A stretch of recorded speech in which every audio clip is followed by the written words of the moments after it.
And the beauty that is within us gives me a lot of hope for that. My God, the expression of the design process in this world is certainly awful. I mean, our world is visually hideous, the part of it touched by human beings. But that's very puzzling to me, because when you take psychedelics, you discover within the human body-mind the same kind of transcendent beauty that you see in the rainforest and the Arctic tundra and all that. I mean, immense beauty. And yet, we seem to have a very hard time translating it into the design process.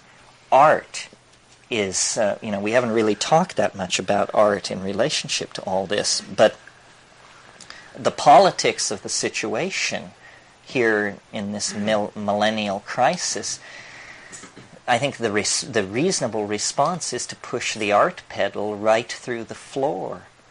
The way to escape the present cul-de-sac is an enormous outbreak of creativity of all sorts. We just need to overwhelm ourselves with creative expression. This could be very easily done. We've been in the habit of binding about 60% of our social energy into a standing crop of weapons. And, whatever creativity is expressed in the production and design of these weapons, it goes on behind closed doors in the most excessively testosterone-festered environment you can possibly imagine, which is a military weapons research laboratory.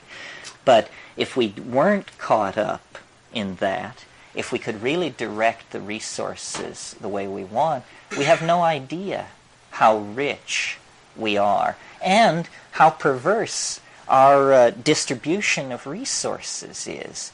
I mean, a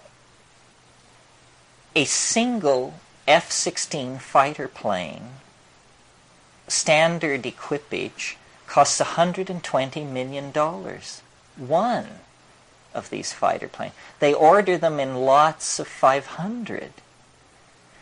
If somebody were to give $120 million to the New Age, define that any way you like, or to me, or to you, but that's a lot of money. But if you spend it on a fighter plane, it's not a lot of money. You can park a fighter plane in an area twice the size of this room, and there it sits. Useless unless Armageddon should come along. It's about the most useless thing you could do with $120 million. And yet, if you gave that to the sincere, the insincere, the half-sincere, and let them all go off and do with it what they want, society would be a much richer place, and many more interesting possibilities would be developed. So part of saving the world, I think, is to make people angry, to make people absolutely furious with the way we are being managed.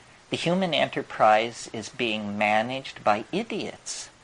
And, I don't say they're vindictive idiots, but the case could certainly be made. But give or take that, they're idiots.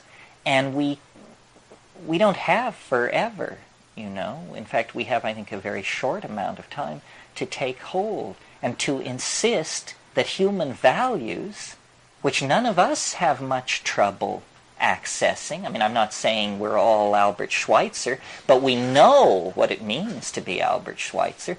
Why are our institutions unable to project the human values that we personally are able to feel? And then why do we tolerate that? Why are boys in charge of everything? It just doesn't make any kind of sense. Working our way out of this is just going to require shock treatment. And that's what this shamanic option represents. I mean, I wouldn't preach this if I didn't think the situation were fairly desperate. It's a radical option. It's not a reasonable option.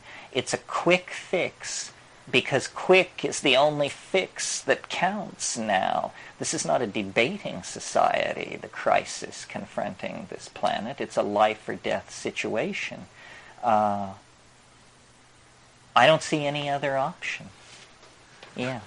Terence, is there any value in